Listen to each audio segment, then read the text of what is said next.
Good morning dear students.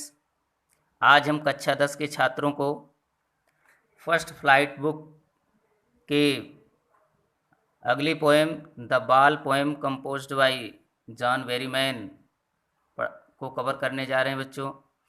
इस poem के through poet ने लाइफ की रियलिटीज़ का वर्णन किया है और ये जो रियलिटीज़ हैं लाइफ की, ये हर इंसान के जीवन में एक न एक दिन ज़रूर आती हैं। तो इन रियलिटीज़ का कैसे हमें फेस करना चाहिए, उसी के बारे में पोएट इस पोएम में बताया है। और इस पोएम के थ्रू पोएट हमें क्या मैसेज देना चाहता है, तो आइए अब हम पोएम को पढ़ते हैं। What is the boy now who has lost his ball? What is he to do? I saw it go, merely bouncing down the street and then merely over. There it is in the water. तो हम पहले stanza की जो difficult meanings हैं उसको देख लेते हैं बच्चों। तो मेरली यहाँ एक शब्द है, मेरली मीन्स हैप्पीली, चीयरफुल्ली, प्रसन्नतापूर्वक। बाउंसिंग मीन्स जंपिंग, उछलती हुई। तो अब देखिए यहाँ पहली स्टेंजा में पोएट क्या कहता है कि what is the boy now. अब इस बच्चे का क्या होगा। Who has lost his ball, जिसने अपनी गेंद खो दी है। जिसने अपनी गेंद खो दी है, अब उस बच्चे का क्या होगा। What is he to do, वो क्या करने वाला है या वो क्या करने जा रहा है, वो क्या करने वाला है। आई सा इट, यहाँ इट बच्चों, इट का प्रयोग बाल के लिए किया गया है। तो आई saw it go merely bouncing, मैंने इसे प्रसन्नतापूर्वक उछलते हुए डाउन द स्ट्रीट, गली में जाते हुए देखा। मैंने इसे गली में प्रसन्नतापूर्वक उछलते हुए जाते हुए देखा। And then merely over there it is in the water, और तब प्रसन्नतापूर्वक पानी में चली गई। यानी बच्चों ये गेंद उछलते उछलते पानी में चली गई। तो अब बच्चे का क्या रिएक्शन होता है, दूसरे में बता रहा है कि कह रहा है कि no use to say oh there are other balls and ultimate. यहाँ देखिए अल्टीमेट, अल्टीमेट मीन्स बच्चों एक्सट्रीम, वेरी हाई इंटेंसिटी,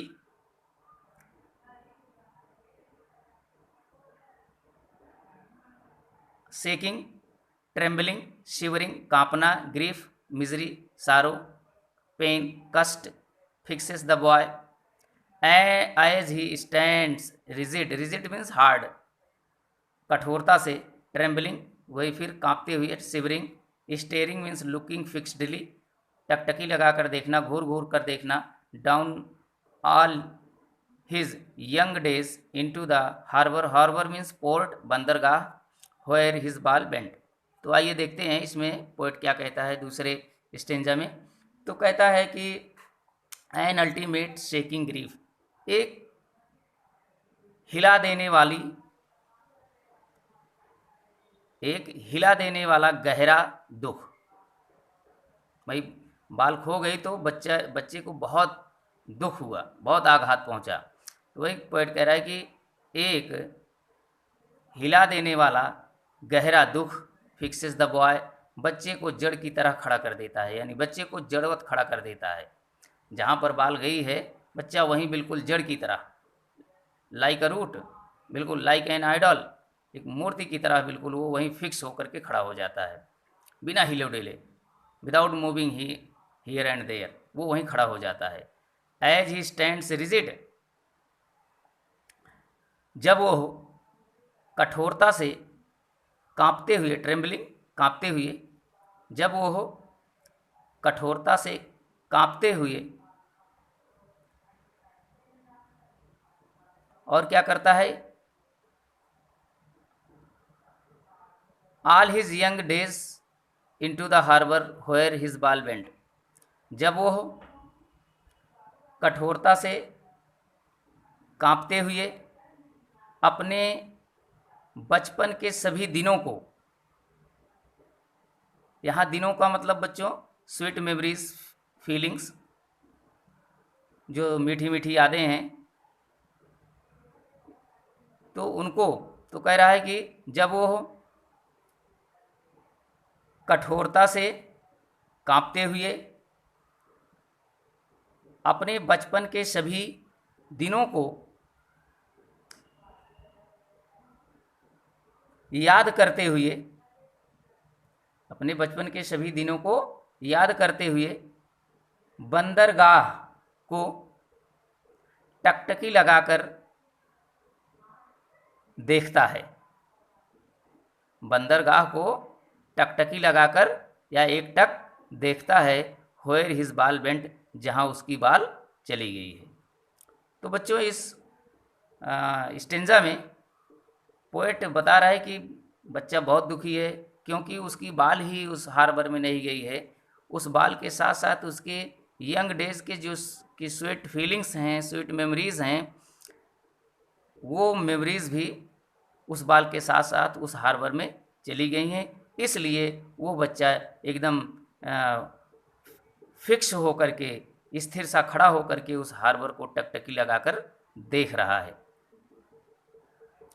तो अगला स्टेंजा बच्चों देखते हैं। I would not intrude. Intrude means interfere, विघ्न डालना। इंट्रूड मीन्स इंटरफियर, विघ्न डालना। Now he senses. अब देखिए senses means guesses.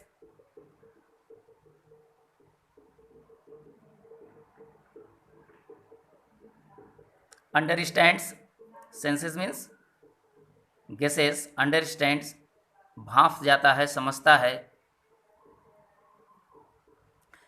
First responsibility, responsibility means duty, अपनी जिम्मेदारी। In a world of possession, world of possession means materialistic world, भौतिक संसार। People will take balls, balls will be lost always, little boy. तो आगे आइए तीसरे स्टेंजा में देखते हैं। I would not intrude on him. तो पोएट कह रहा है मैं उसे परेशान नहीं करूँगा। वो जो खड़ा है फिक्स्ड होकर के वहीं और हार्बर को स्टेयर कर रहा है, तो मैं उसके इन कामों में विघ्न नहीं डालूंगा, बाधा नहीं पैदा करूँगा।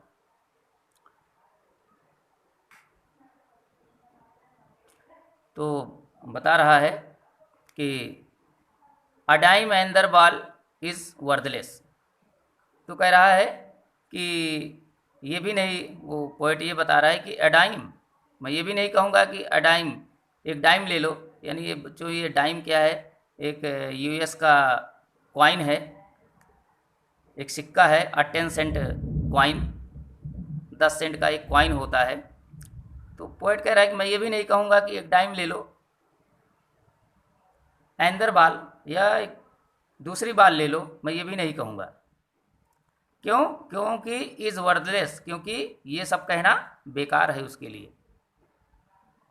ये सब कहना उस बच्चे के लिए अब बेकार है।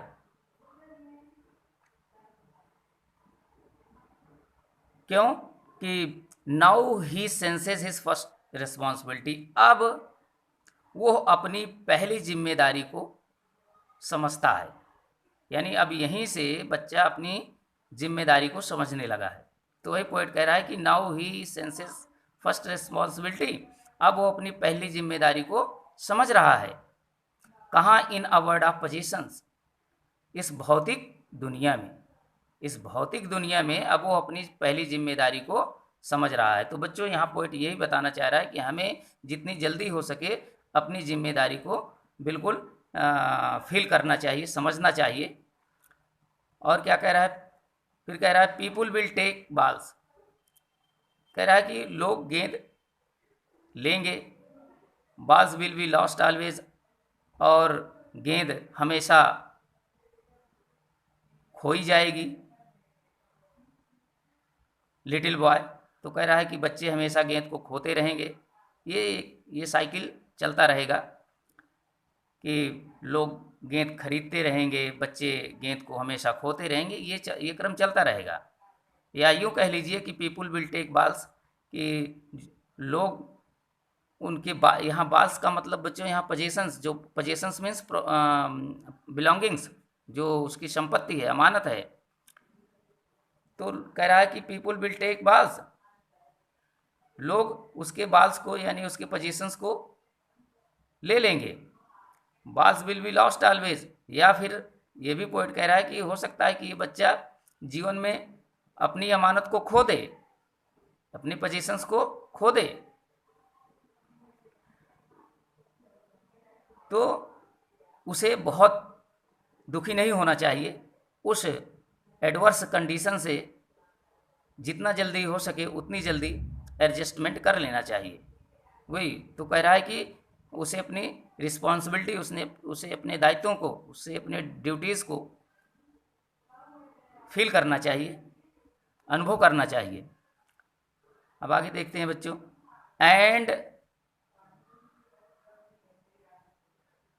And no one buys a ball back, money is external. तो यहां कह रहा है कि no one buys a ball back, कोई भी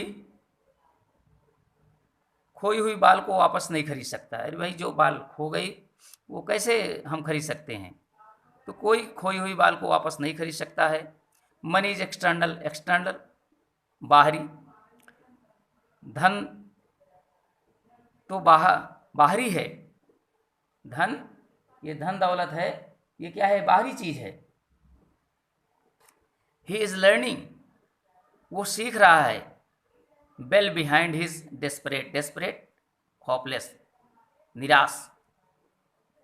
तो कह रहा है कि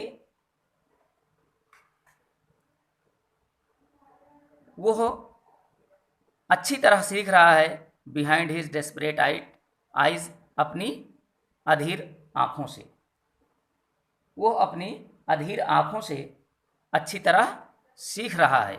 यानी बच्चों, जो लड़का डेस्परेट होकर के उस हार्बर को देख रहा है जहाँ उसकी बाल खो गई है, तो वो पोएट कह रहा है कि वो अपनी अधीर आंखों से बहुत अच्छी तरह से अब वो सीख रहा है। क्या सीख रहा है? अपनी रिस्पॉन्सिबिलिटीज़ को सीखने लगा है, वो अपनी रिस्पॉन्सिबिलिटीज सीख रहा है।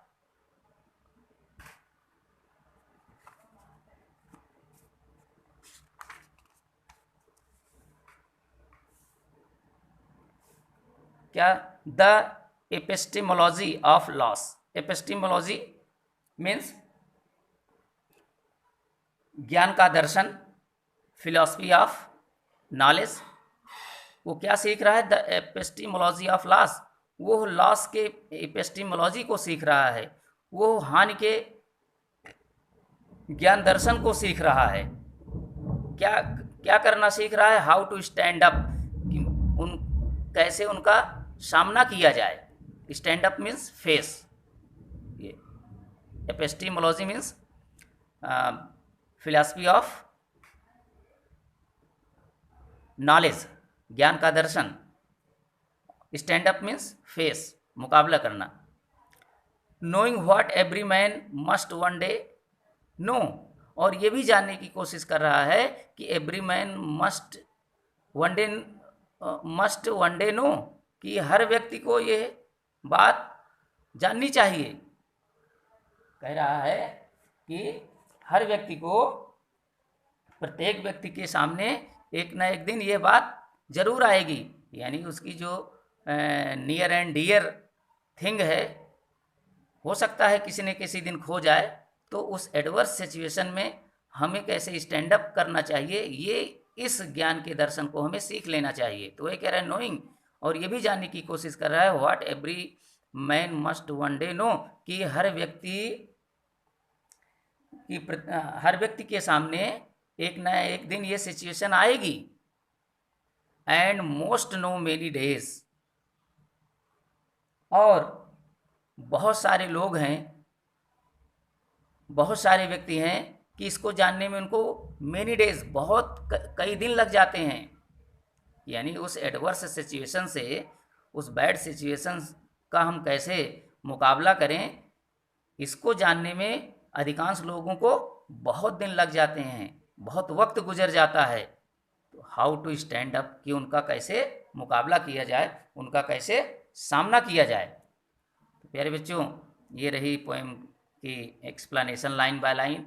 अब हम आते हैं इस पोएम में फिगर्स ऑफ स्पीच क्या हैं, तो इनकी चर्चा कर लेते हैं।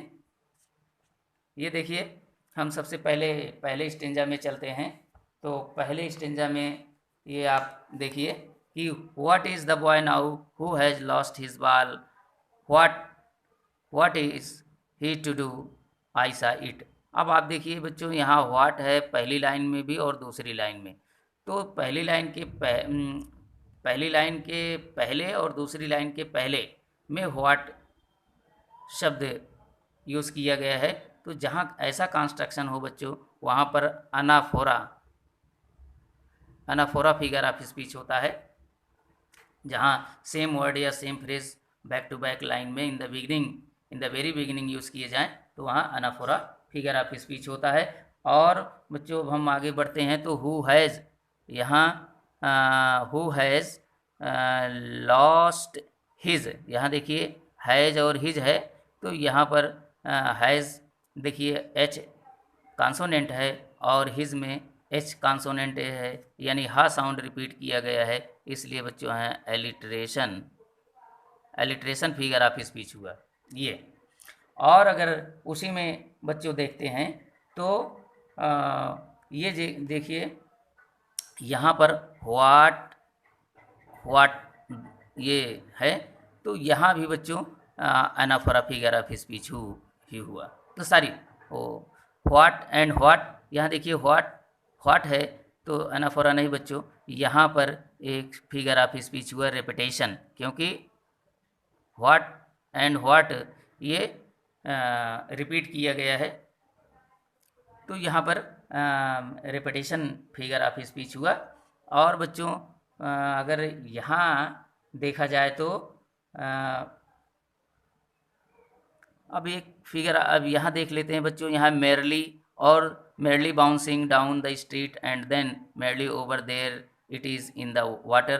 तो देखते हैं तो मेरली पहले भी यूज़ किया गया है और फिर दूसरी लाइन में भी मेरली से ही शुरू हुआ है, तो ये सेम स्ट्रक्चर है। इसका मतलब ये क्या है, अनाफोरा फिगर ऑफ स्पीच यहाँ भी है।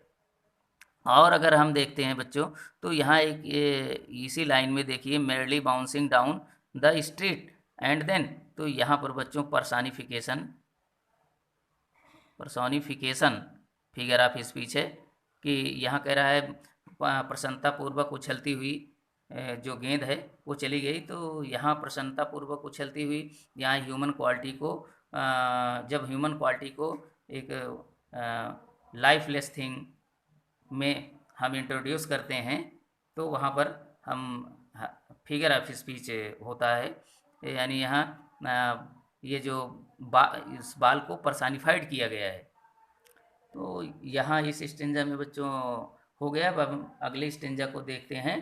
तो यहाँ देखिए बच्चों एक है कि यहाँ देखिए all his young days into the harbour where his ball went. यहाँ देखिए बच्चों, तो ये जो है यहाँ तक कहीं पंक्चुएशन मार्क नहीं लगा है, बेंट में जा कर के लगा है full stop.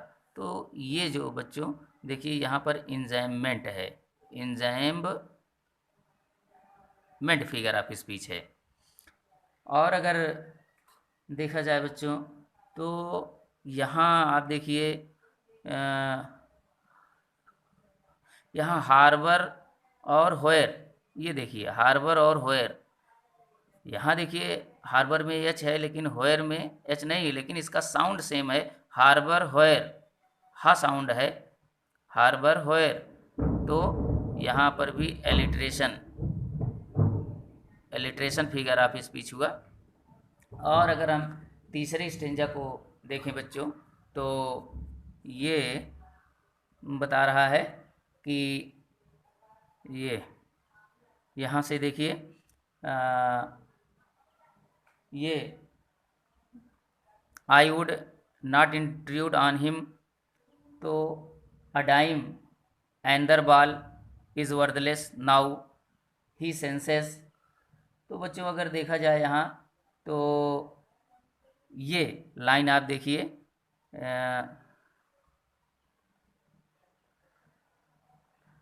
A dime ball worthless now he senses responsibility in a world of possession. ये देखिए यहाँ बाल, यहाँ देखिए बच्चों यहाँ भी बाल्स एंड बाल्स है, तो यहाँ पर भी वर्ड को रिपीट किया गया है, तो यहाँ रेपिटेशन फिगर ऑफ स्पीच हुआ। और अगर देखा जाए बच्चों तो बॉल्स यहाँ है, बाल्स बाल्स है, बी लॉस्ट। और अगर ये देखा बी, देखिए बाल्स बी, तो यहाँ पर एलिट्रेशन फिगर ऑफ स्पीच हुआ, क्योंकि यहाँ बाल्स में भी बा है और बी में भी बा साउंड है, यानी बी कॉन्सोनेंट है, बैक टू बैक वर्ड में पहले यूज़ किया गया है। तो यहाँ पर एलिट्रेशन फिगर ऑफ स्पीच हुआ। और यहाँ देखिए बच्चों, तो अगर इसी लाइन को अगर हम देखें तो ये balls balls will be lost always little boy, अगर ये लाइन पूरी देखा जाए तो बच्चों यहाँ पर ये